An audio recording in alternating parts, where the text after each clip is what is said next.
Chapter number 18 क्षेत्रामिति या mensuration की ई exercise को कंटिन्यू करेंगे। क्वेश्चन नंबर 4 देखिए, एक जोकर की टोपी शंक्वाकार है यानी कि इस आकार की है। यदि उसमें 840 वर्ग सेंटीमीटर कपड़ा लगा हुआ है तो टोपी के अंदर टोपी बनाने में जो कपड़ा यूज हुआ है वो यूज हुआ है 840 वर्ग सेंटीमीटर। तो उसके गोल सिरे का परिमाप जो है वो 56 सेंटीमीटर है। तो गोल सिरे का परिमाप को हम क्या कहते हैं? हम कहते हैं इसको परिधि। तो टोपी की तिरछी ऊंचाई ज्ञात कीजिए। तो यहाँ पर हमें एक शंक्वाकार कैप दी हुई है। कैप को बनाने में जो कपड़ा लगा है वो लगा है 840 वर्ग सेंटीमीटर और उसके गोल सिरे का जो परिमाप है वो हमें दिया हुआ है यानी कि परिधि दी हुई है, यानी कि हमें 2 पाई आर की वैल्यू दी है 56 सेंटीमीटर। अब देखो बच्चों, टोपी को बनाने में जो कपड़ा लगेगा वो हमेशा क्या होगा? टोपी का शंकु का वक्र पृष्ठ होगा, क्योंकि निचला हिस्सा जो ये वाला पोर्शन है ये तो कवर नहीं होता कैप बनाने में, है ना। तो ये कवर नहीं होगा, सिर्फ ऊपर ऊपर कपड़ा लगता है। इस पूरे पोर्शन पे कपड़ा लगेगा, इस वाले पूरे पोर्शन पर कपड़ा लगता है और ये कहलाता है शंकु का वक्र पृष्ठ।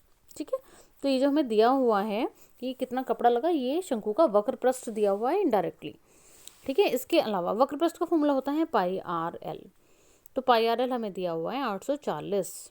ठीक है, इसके अलावा हमें दिया हुआ है कि उसके गोल सिरे का परिमाप यानी 2 पाई आर भी हमें दिया हुआ है। वो कितना दिया हुआ है? 56।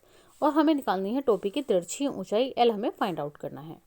तो इसके लिए हमने क्या करा, फॉर्मूले में दोनों वैल्यूज को रख लिया। ठीक है, परिमाप की जगह परिधि यानी कि 2 पाई आर 56 रखा और यहाँ से हमने आर की वैल्यू कैलकुलेट कर ली। तो आर की वैल्यू, क्योंकि हमें चाहिए शंकु की तिरछी ऊंचाई चाहिए, तो तिरछी ऊंचाई के लिए हम क्या करेंगे, यहाँ पर पाई और आर की वैल्यू रख देंगे तो एल निकल जाएगा, लेकिन उसके लिए हमें आर भी चाहिए। तो आर हम निकाल लेंगे परिमाप से। तो हमने क्या करा, आर की वैल्यू यहाँ से निकाली तो वही 56/2 पाई।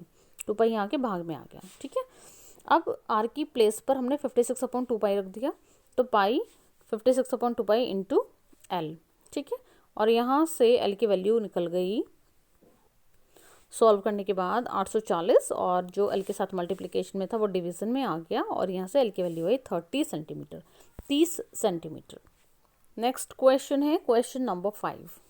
उस बड़े से बड़े शंकु का आयतन ज्ञात कीजिए जो उस घन से काटा जाए जिसकी प्रत्येक कोर या भुजा 12 सेंटीमीटर है। घन क्या होता है? जैसे लूडो की जो डाइस होती है वो घनाकार होती है, तो वैसी हर एक आकृति जिसकी लंबाई चौड़ाई और ऊंचाई तीनों बराबर हो, जैसा आप यहाँ पर देख सकते हैं, ये घन कहलाती है। ठीक है, तो ऐसी घनाकार आकृति से एक शंकु काटा है। ठीक है, तो देखिए क्वेश्चन को फिर से पढ़ेंगे। उस बड़े से बड़े शंकु का आयतन ज्ञात करना है जो उस घन से काटा जाए जिसकी की प्रत्येक भुजा 12 सेंटीमीटर है। तो चित्र कुछ ऐसा होगा। ठीक है, उसमें से हमने काट लिया है एक शंकु बड़े से बड़ा। तो अगर हम शंकु जो है वो उसको बड़े से बड़ा लेंगे तो देखिए शंकु का जो व्यास होगा, क्योंकि निचली सिरा उसका गोलाकार होता है, तो जो व्यास होगा वो हो जाएगा शंकु की घन की एक भुजा के बराबर, यानी कि जो 2r व्यास होता है 2r वो हो जाएगा घन की एक भुजा यानी कि 12 के बराबर। ठीक है, दूसरी चीज़ क्या मिलेगी हमें यहाँ से कि शंकु की जो ऊंचाई है, क्योंकि बड़े से बड़ा लिया है तो शंकु की जो ऊंचाई है वो घन की ऊंचाई के बराबर होगी। घन की ऊंचाई कितनी है? वो है 12 सेंटीमीटर। तो हमें एच भी मिल गया 12 सेंटीमीटर। तो अब हमारे पास एच आया, ये रहा 12 सेंटीमीटर। घन की कोर हमें दी हुई है 12 सेंटीमीटर और शंकु का जो व्यास है यानी कि 2r वो भी 12 सेंटीमीटर है। तो यहाँ से हमने आर की वैल्यू निकाल दी। आर की वैल्यू आ गई 12/2, क्योंकि व्यास अगर 12 है तो त्रिज्या हो जाएगी उसकी जस्ट आधी, यानी कि 12 को 2 से भाग करेंगे तो 6 आ जाएगा। तो इस तरह से हमारे पास शंकु की त्रिज्या होगी 6 सेंटीमीटर, शंकु की ऊंचाई भी होगी 12 सेंटीमीटर। तो इस तरह से ऊंचाई और त्रिज्या हमारे पास है। अब हमें फाइंड आउट करना है शंकु का आयतन।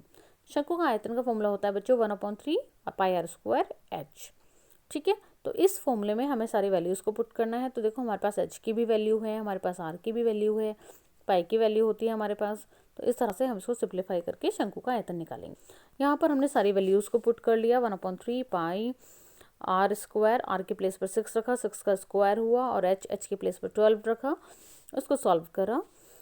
तो यहाँ पर देखिए 3 4 जा 12, 3 से कैंसिल हो गया है 12 और 6 से मल्टीप्लाई 36 आया। यहाँ पर लिखा हुआ है 36, पाई की जगह पाई ही रहने दिया, 4 की जगह 4 ही रहने दिया। ठीक है, क्योंकि 4 कैंसिल हो गया तो 12 3 से, तो ये 4 हो गया।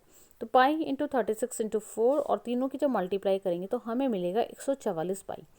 और क्योंकि आयतन है तो घन सेंटीमीटर या सेंटीमीटर की पावर 3, तो 144 पाई घन सेंटीमीटर ये निकल के आया शंकु का आयतन, उस बड़े से बड़े शंकु का आयतन जो कि हमने कहाँ से काटा है, एक घन से काटा है, जिसकी कि हर एक भुजा 12 सेंटीमीटर की है।